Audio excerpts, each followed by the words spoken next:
Hello, and welcome to A Lady Well Traveled. I'm your host and creator, Shannon Bednarova. I'm so happy that you've joined us today. If you've never tuned in before, A Lady Well Traveled is for an older traveler who has means and wants to travel well.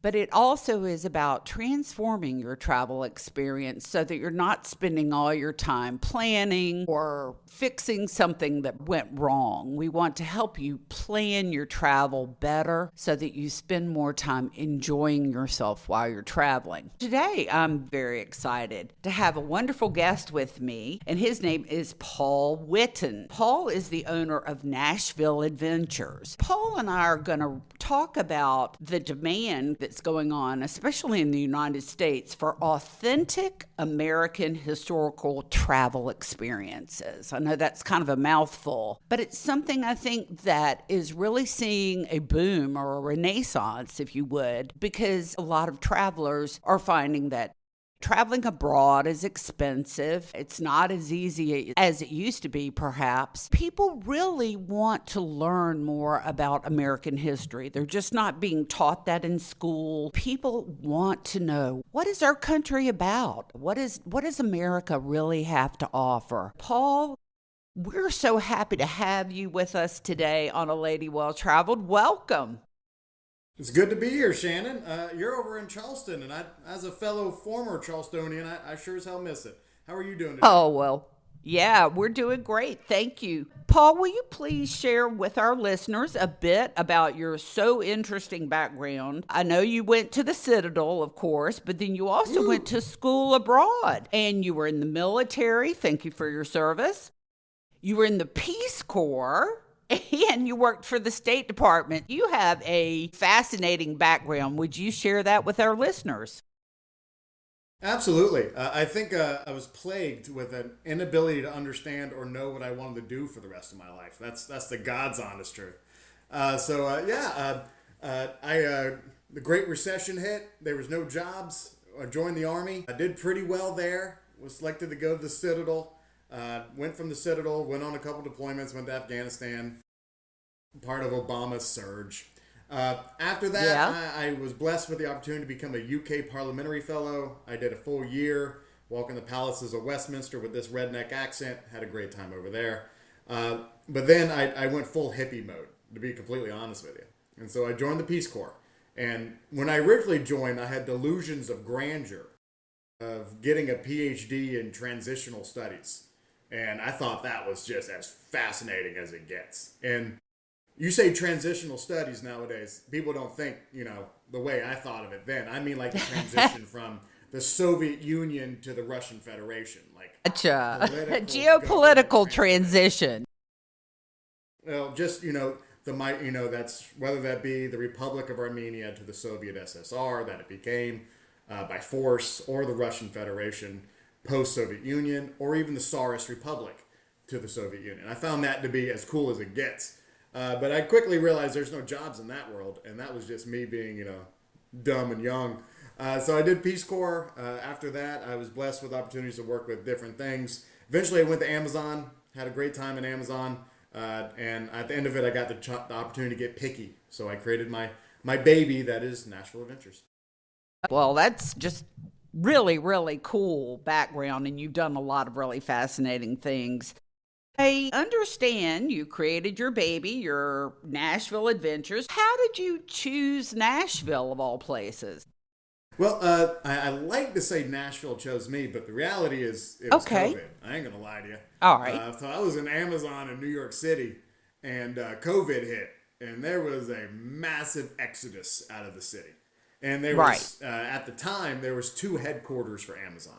One was Seattle, and one was Nashville.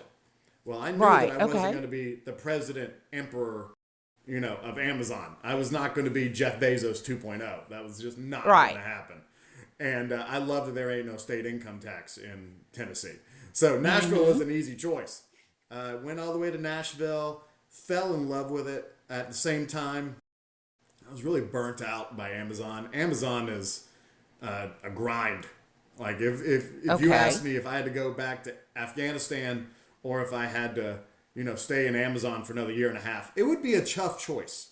Like that's how I Oh compare my Amazon. goodness. And if you look at the attrition rate and you look at the things going on Amazon, it's not that shocking when you look at it. But what it did give me is perspective. And so when I left Amazon, I had a plan to start this company, and it's doing pretty well. Okay. It's like I said, it's my baby.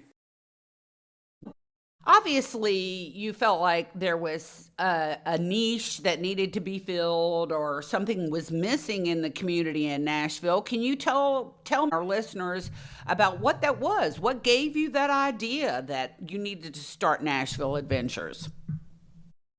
Well, first of all, it was self-serving. I'm not going to lie to you. I just got very blessed. I Okay. didn't even know I really was tracking on something unique. I knew that I loved three things. I knew that I loved history, and I loved talking about history. I knew that I'm pretty good at public speaking. I'm not shy in a group. And to be honest with you, I like making a living and not having to worry about anything. So you do all those three circles, that was Nashville Adventures. But what I didn't know I was doing was I was finding out that there was a gap in luxury private tours. There was a gap in historical basis. Everyone associates Nashville with drunk bachelorettes. And, there's Yes. certainly a market with that. A guy named Robbie Goldsmith was the guy who kind of led that front. But at the same time, there was a huge plethora of knowledge that was just not being told well. And so started out giving tours on the weekend, and next thing you know, we got 8, 9 employees, and we're kind of killing it over here I because love it. I didn't even know there was a niche missing in that. But luckily, Okay. my passions met with that missing gap. And that's just serendipitous, isn't it? I mean, sometimes No, things that's a happen fancy that word. way. Miss Shannon, that's a big word like mayonnaise. I don't know what that means. You said Renaissance earlier. I didn't even know what that There you was. go. Those are There big you words for go. a redneck like me. There you go. Well, so, you touched on something I wanted to talk about. So, when you and I first met, I told you how dismayed I was the last time I went to Nashville, that it had just turned into a little Las Vegas, and it was just too many bars, neon lights, too many bachelorette parties, not enough country music, too many drunk girls with tiaras and kiss me, I'm the bride sashes on. And, that's just really not what I perceive Nashville to be about, because there's so much rich history in country music. Can you share what you shared with me about how you see that turning around? Gotcha. And I think the best way to explain how it's turning around is how it started. All right, so Okay. Nashville is a post-Renaissance Nashville. If you go to Nashville now, this ain't the Nashville of the 90s. And what's interesting is if you look at the major music cities of America, New Orleans, Memphis, Nashville, St. Louis, New York, LA to a degree, all these places, they have something kind of unique in that they were prosperous in the 80s and the early 90s where Nashville was not. And I say this to people and they're like, I don't know about all that, Paul. Well, there's two questions I'll ask you that kind of verify this. One, can anyone name one song in the 1990s that has the word Nashville in it? And they exist, but they're really hard to think of. Second question, how many songs in the 1990s have the word Memphis in it? A ton. You got Walking in Memphis, Mark Cohen, #1 on the pop charts, or #2. And country music, you have Pam Tills, right? Maybe it was Memphis. By the way, I'm a guitar player, not a singer. But maybe it was Memphis. You had a whole Tom Cruise movie filmed in Memphis called The Firm. Ain't no one going to Nashville. Everyone going to Memphis. But Memphis's crime rate exploded.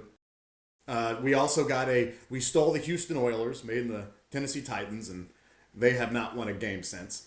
But we also were able to tactically acquire the Nashville Predators. So we had a hockey team. And all of a sudden, that was around, that was 98 to 2003 that happened. 2003 is when MySpace came out. Also, you Yeah. had these crazy little Razor flip phones. And you go on Broadway, this is not a Razor flip phone. I'm not this Yeah, isn't a I video, know. but I'm holding up a cell phone. But you go down to Broadway and you got all these bars with no cover charge or drink requirement. So if you got a bunch of girls on a budget rocking dad's credit card about to have a good bachelorette party, they can take a selfie on that, $90 Razor phone circa 2004, post it on MySpace for their best friend Tom. All of a sudden, we went viral. You throw all these things into the equation and we have an abundance of bachelorettes. Now we're in a overcorrection phase. Now we're moving away, at least I think, and I'm contributing, I think, to that movement away from that. Because before Nashville was Music City, it was one of the most important cities in the South as an economic force. And you can see that first Confederate capital occupied by the Union was Nashville. And that was February in 1862. So you kind of have this history here that's not talked about, and that's unfortunate. Yeah, it really is. And I appreciate you explaining that to our listeners. For people who haven't traveled to Nashville recently or in the past 10 years, maybe they don't know what I'm talking about. And they still really associate Nashville with the Civil War, Confederacy, or country music. Thank you for doing that. I'm sure our listeners appreciate that as well. I know that you and I talked about luxury travel and what that means and doesn't mean to you. So will you share your philosophy about that with our audience? Yeah. And I tell you, the best way to describe this is I was at the Entrepreneurship Center when I was starting this bad boy. And Nashville Adventures, this bad boy. And I was talking to someone, Nashville's growing into a tech hub. So I meet all these techie people. And he was saying that when he worked for Meta, back when it was Facebook, and they would have these corporate experiences. And these would be top-notch corporate events. Oh, yeah. They start getting repetitive. There's only so many times you can get hammered at a unique place. There's only so many times you can go to this luxury place and spend 4 days. So really got me thinking, how do we separate ourselves? And how do we really give luxury experiences as we might define it, especially as older millennials, younger millennials, as they growingly dominate the scene. And it's not getting hammered. It's not this. It's experiences that are unique, private, and I wouldn't say luxurious as in the 1970s Trump Tower, Golden Bathroom era. I mean the whole reality of I am immersed in something that is unique, special, that I would never have had the opportunity to go on before. And now I'm embracing it, I'm in it, and I'm living it. So we do that in certain degrees. There's certain ways we kind of provide that experience. At the same time, the evolution of luxury travel has changed. And I like to think we're in tune with that. But to be honest with you, that's a growing and evolving thing that is adjusting every few minutes, it seems. Absolutely. How did your work with the State Department and with poverty-stricken communities impact your current travel business? Man, I tell you, if you want a hot take, Miss Shannon, that's going to be hot on your podcast, I think rural tourism is failing. Rural tourism is doing a disservice to the world in many ways. And I can go into that and talk about that in a bit. But I lived in the Republic of Armenia in a town called Kavar in Geta-Kunik, Mars. And Mars is Armenian for state. So get the state of Geta-Kunik in the Republic of Armenia. And it was the alcoholic capital of the world. I mean, more people drank there than they did in Russia. I mean, that's how much alcohol was consumed. Different environment. A lot of potato farms, a lot of things like that. And I made $200 a month at that time. And it was, believe it or not, one of the happiest I've ever been in my life. But I was able to travel. And I was able to travel as the Armenians do. And not capital Yerevan Armenians, which are usually more prosperous. I was talking village, rural Armenians. And so the degree of getting to know people and, hey, let me stay at your place for a couple days. How do you do that? The ability to go find routes that are cheap, or not cheap, or lesser cost, I should say. Shouldn't use the word cheap anymore. But, engaging that firsthand. And that led to authentic experiences as I would define it. I've seen I love that. Places in Armenia. There's fortresses that are just incredible, that are just forgotten. We were talking earlier about churches. Bartholomew died in Armenia. There's a great lake where supposedly he, was at and baptized people before he died. And, there's no one there. No one goes to this spot. Not because it's not historically or religiously important. It's just that no one goes there. It's far away. It's like, why would I go here? And that's the line where Bartholomew went with Timothy, and Timothy went all the way down to India. So it's kind of like this really cool thing. And I like to think the lessons we learned from that is that you don't need to throw money to have the best time.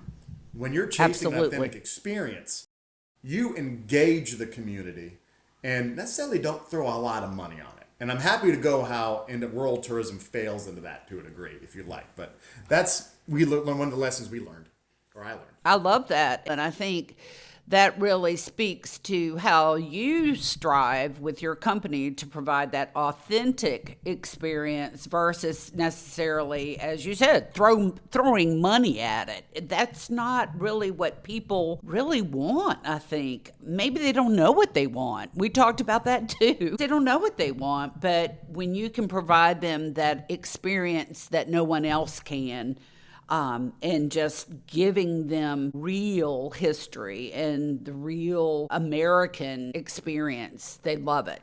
They absolutely do. When you talk about luxury, and it doesn't have to be, a gold toilet or the most fancy dinner, but when we use the term like unique or bespoke, what do you think makes your company the most unique or bespoke adventure in Nashville that maybe they can't find anywhere else? Is it the thoughtfulness that you provide in each adventure? And if you could recommend one of your most outstanding travel experiences, what would that be? If you were to say, Shannon, oh my goodness, I want to tell you what I think would be the best travel experience for you or your listeners, what would that be? Ooh, great question. I think thoughtfulness is certainly a variable in that equation, but I'll tell you what that means for us. When I say authentic, unique experiences, I say that's a fancy way of saying access to things you wouldn't normally get. When I say thoughtfulness, that means getting to know them enough to where they show up, you can blow their minds. Now, here's how we do that. For our private tours and our luxury tours, and we've done everything from Morgan Stanley's corporate event to West Point, and we've had some real folks from like Oyster Bay which this Southerner never experienced that level of like opulence that they expected, and we delivered on that. It's just a learning experience for me, and ever in between. So here's how we do it. Sure. When someone says interest, we give them a form. Like, we give them homework, man. I ain't afraid to say it. And in it, I want to know what their top 3 favorite country music songs are. I want to know what things they like, Civil War history, boom, boom, boom, whatever that may be. And then I want to know how much time they got. So if they give me that information, they give me 5 hours, I'll send a quote out. And in that quote is going to be what I'm doing, but it won't mention how I'm going to surprise them. So I'll give you an example. We had a group last week. They gave me their top 3 songs. We met at their hotel. First thing I did is took them to a honky tonk. The band played their first song right when they were, gave them a shout out. Say, hey, y'all with Paul over here. Paul's a buddy. Good stuff. All right.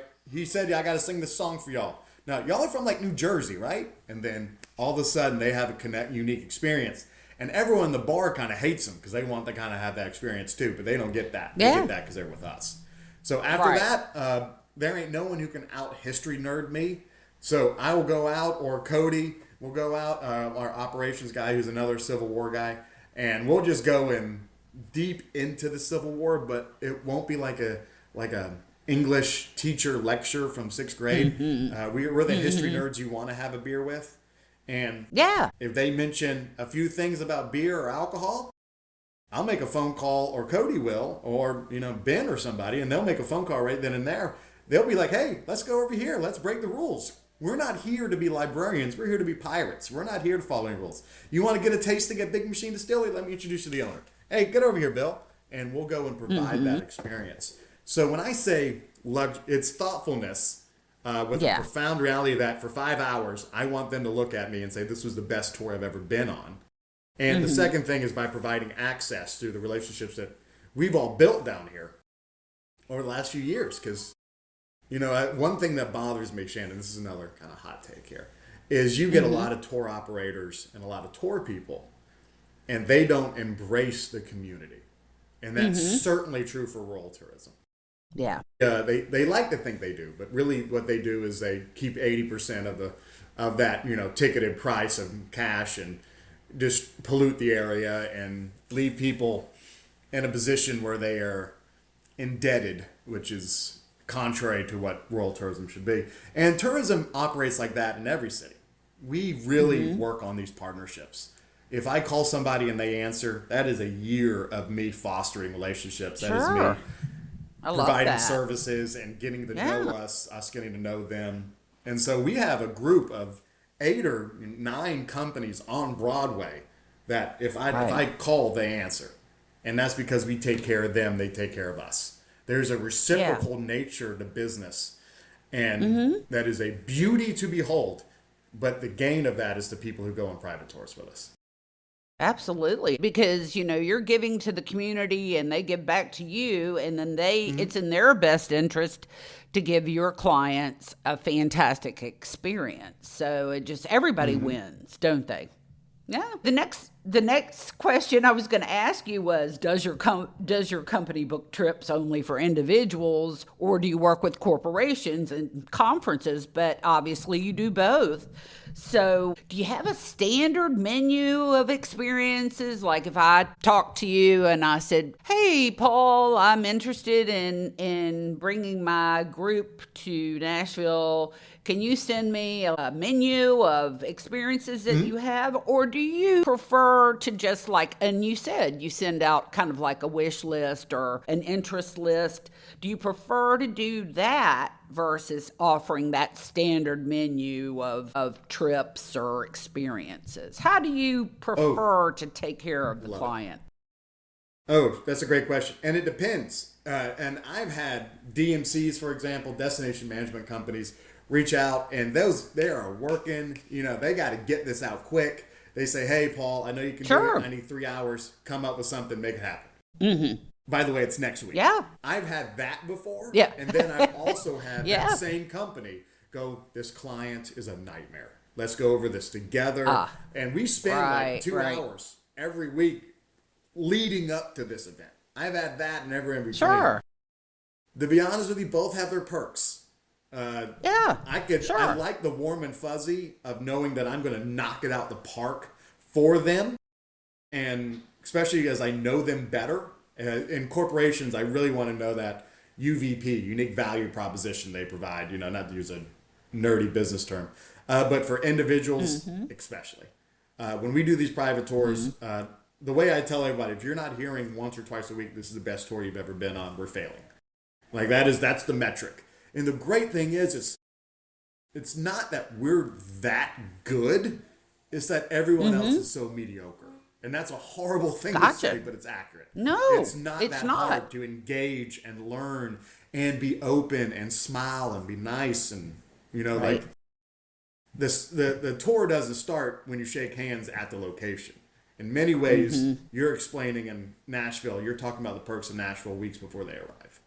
And Oh yeah, the so that's relationship the honest starts. answer. Yeah, when they come to your website or when they pick up the phone, you're building that relationship early on, and I totally agree with that 100%. I just am really delighted that you've spent the time with me today, Paul, to tell me and our audience everything about your company and how, people can come to Nashville and really have a wonderful, authentic experience that is meaningful, it's thoughtful, it will match up to their expectations and everything that they want to accomplish and see while they're in Nashville. And so before we close today, could you share with our listeners all of your contact information, your social media info, and how they can find you if they want to experience the best Nashville has to offer? Love it. You can find us at NashvilleAdventures.com. You can email us at Paul or at info@NashvilleAdventures.com. Instagram, we are the Nashville Adventures. TikTok, Nashville Adventures. You can find us on LinkedIn, on Facebook as well. What makes us unique is that we try to be the best of Nashville by embracing what Nashville truly is. I'll be honest with you, we are not the drunk bus bachelorette company. If you want authentic experiences, this is the one you reach out to. And the great thing is we've got proof of concept. So we've kind of been there, done that, got the t-shirts now. So if you come down and someone comes with us, we'll be sure to blow their minds. That's awesome. Well, thank you so much. I just am delighted that we talked. And I know our listeners, hopefully, if anybody takes Paul up on an offer like that, please email me and let me know how your trip was. We want to hear from you. So, as always, thank you so much for joining us today on A Lady Well Traveled. And you can find me on Instagram and Facebook. And you can always communicate with me at Shannon at aladywelltraveled.com. That's Shannon at aladywelltraveled.com with 2 L's in traveled. And remember that God created this big, beautiful world just for you. All you have to do is get out there and see it. So until next time, bye-bye.